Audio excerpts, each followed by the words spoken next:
The landscape setting of Perth is unique. Perth is the only city in the world dominated by Banksia woodland. No other city looks like this. This little reserve is a stepping stone across suburbia, and it's very important that we keep areas like this and look after them.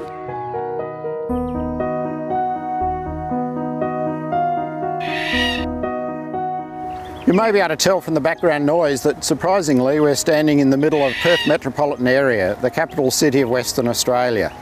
The area we're standing in is a Banksia woodland, and Banksia woodlands in many ways are the quintessential Western Australians. Banksias are ancient plants. They've been here since the dinosaurs left us, and probably before. And they've been adapted for millions of years to the fires and the other things that have moulded our climate. Currently they're under somewhat of a threat because the land that they grow on is relatively good for housing, and in a rapidly growing metropolitan region our incredibly long-lived Banksias are now entirely dependent on us to make sure that they carry themselves through. It's time to end our destruction and start managing and looking after these areas.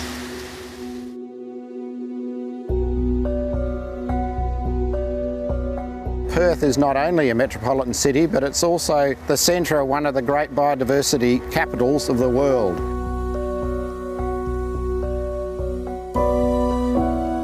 Perth is a World Heritage Biodiversity area with over 8,000 species of flowering plants, and Perth itself has about 2,000 of these.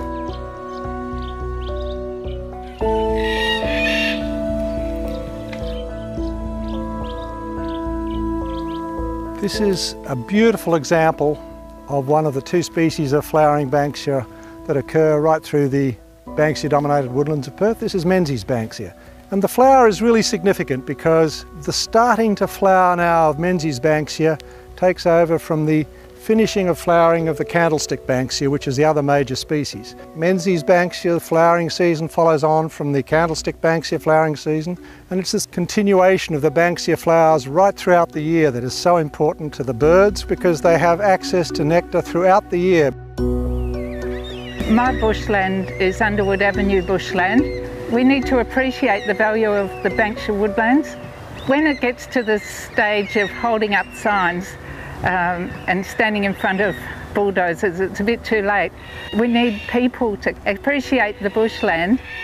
Banksia woodlands is such a fantastic source of food for cockatoos. The Carnaby's cockatoo and now the red-tailed black cockatoos come onto the Swan Coastal Plain. The results of the last cocky count showed that Carnaby's have decreased by 37%. This flock of 300 cockatoos are endangered.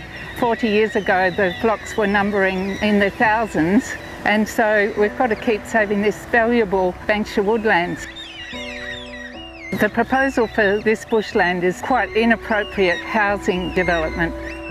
You've got to get all of them so they don't regrow. Oh my goodness! Look at that! It's a monster. We have to keep the bushland free of weeds so the Banksias can regenerate from seeds dropped in the bare soil. This tree, which has been flowering for what looks like 4 years now, has very rarely set seed over the last 4 years. We've got one seed capsule here that looks like it's aborted, and on this little one we've only got 3. So even though this tree is probably about 15 years old, it's not going to produce, it hasn't produced enough seed to replace itself if there's a fire.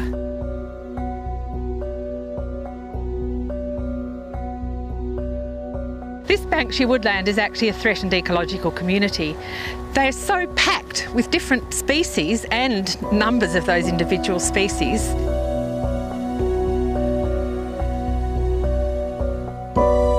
This is Conospermum undulatum, one of Perth's plants that's only found in the Greater Perth.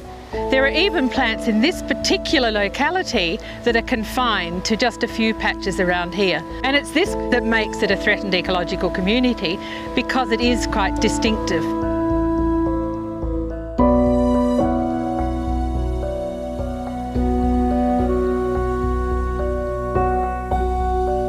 In In Perth we have about 74 different species of reptiles, and that makes it one of the richest ecosystems in the world for reptiles. Beautiful, well-adapted reptile species. The whole ecosystem is integrated. Reptiles, insects, spiders and the works.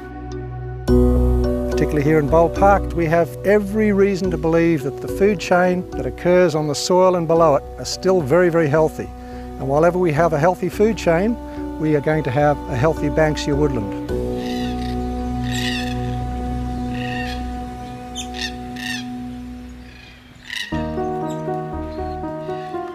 So we have seen how significant and beautiful and in fact spiritually uplifting in a way the Banksia woodlands are, and I'm sure that most of you that have not experienced this ought to come and join us, come and help us retain this wonderful set of beautiful plant species and the animal species dependent on it. Come and work with the groups that are friends of in your local area. We keep these for my grandchildren and your grandchildren and their grandchildren's grandchildren into the future. So we keep the wonderful Banksia woodlands of Perth, which make Perth such a unique place for everyone. What you can do to get involved is, first of all, go and have a look in your local bushland. Go for a walk there. Join the local friends group. Get in contact with your local Member of Parliament. Show them your bushland. Once you get them to go along, they are amazed.